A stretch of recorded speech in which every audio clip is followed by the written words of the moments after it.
So you're thinking about moving to Toronto, or maybe you already live in Toronto and you're just coming here to validate some of the points on some of the things that maybe aren't so great living here.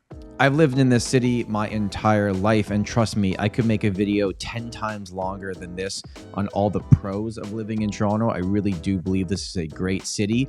But on today's video, I want to talk to you about all the things that I would want to know if I was moving here for the first time. And if you already live in Toronto and you're watching this video, feel free to put in the comments anything that you think I missed. Welcome back to the channel. My name is Tom Storey. I'm a real estate agent here in the city of Toronto, and I make educational videos about what it's like living in the city and everything that happens in our real estate world.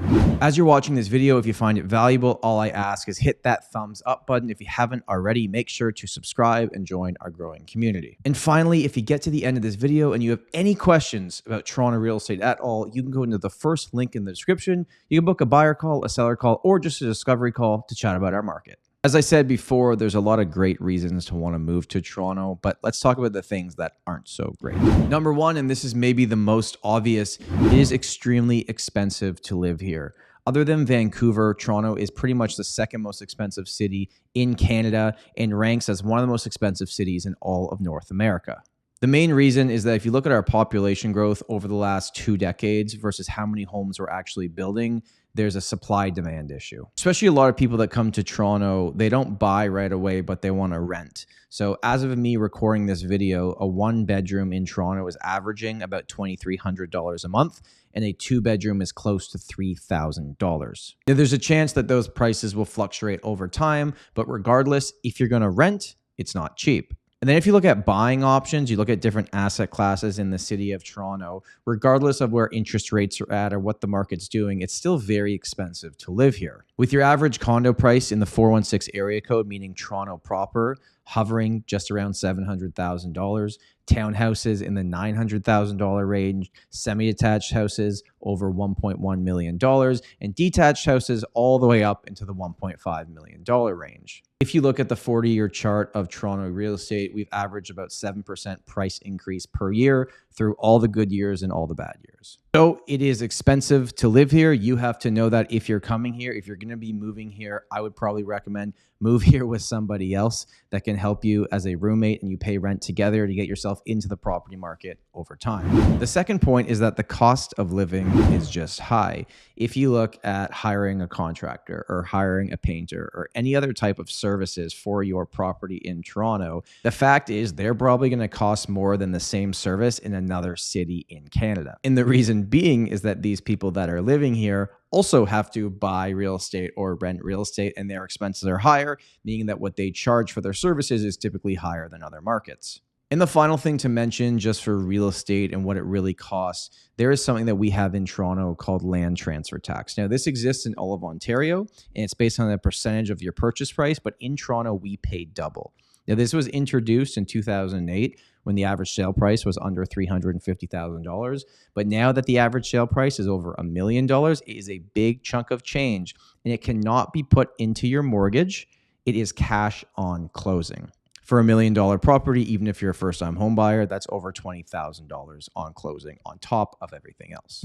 I love downtown Toronto. I actually think there's a lot of amazing pockets in downtown Toronto, but there's one section of the city that I think could have been done so much better, and that's the Toronto Waterfront. Now, there's currently a ton of development happening down there, and there are really nice areas like Cherry Beach and Ashbridges Bay if you go into the beaches part of Toronto. If you're thinking about downtown and the waterfront looking onto Lake Ontario, I just think if you compare it to other cities like Chicago that has the pier down there, we could have done such a better job. And to me, it's just a miss. A city like Toronto not really having an amazing waterfront area. That's just something you need to know.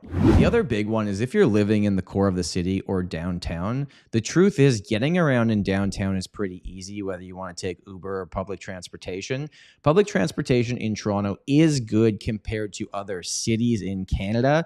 But if you look at how big we are in our population, right now, our standards in terms of what's available aren't even close to a lot of big cities in the world. So the TTC is good. Like, don't get me wrong. It's good, but a lot of the times it's backed up, it's crowded. It's not the best way to get around. That's kind of me being picky because it's still way better than most of the other cities in Canada. And we got to talk about traffic, okay? I'm going to be 100% honest with you here. Traffic in Toronto sucks. Like, it sucks.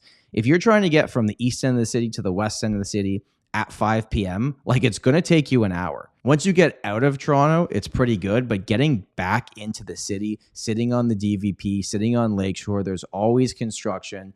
I want to be totally honest with you. Traffic in Toronto sucks. And if you're going to be driving every single day, I really think it's something you need to think about. And the fact is too, like, it's not going to get better. We're continuing to build more buildings, which are going to bring more population and people in, but our infrastructure is not being built at a pace that can keep up. It's likely that a lot of people are going to go to the model of not actually needing a car because you can just get around.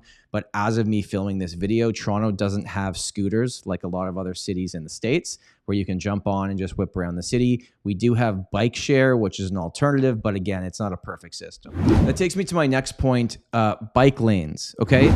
We are expanding bike lanes, and that is a hot topic here in the city of Toronto. Some people love it, some people hate it. I personally would not ride a bike in Toronto. It scares me.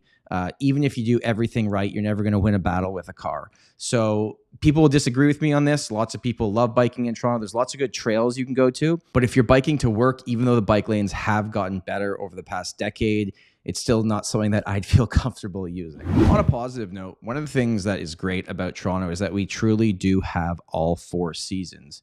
We have summer, we have spring, we have fall, and we have winter, but boy, do we have winter. Our climate here in Toronto gives you a lot of the extremes. Like, there's certain days in May and June and August and September where it's beautiful outside. But then there's other days where it's extremely hot or extremely cold. Especially if you're going to be living down by the water in Toronto, being near the water and having a water view is gorgeous in the summer. But what people forget is that when the sun goes down, you're just looking at pitch black, and in the winter, the tunnels, the wind tunnels that form in between all the buildings downtown makes it even colder. It makes sense why a lot of people that have retired in Toronto go to Florida for the winter, because our winters here are not great, especially that time between like January and the beginning of March, where it's just kind of slushy and gross outside. In my opinion, the winters in Toronto suck, just like many other places in Canada, but it is what it is. Hopefully you found that video valuable. And if you have any questions, please throw them in the comments below. And if there's anything that I didn't talk about that you want to put in the comments, please do that. I'd love to start a discussion down there. Thank you so much for watching this video. My name is Tom Storey, and remember, home is where your story begins. If you like this video, please consider subscribing to the channel. You can learn more about the Storey Team at storyteam.ca. We also have a weekly podcast called The Tom Storey Show, with new episodes each Sunday. If you'd like to book a call directly with Tom, you can do that via the first link in the description.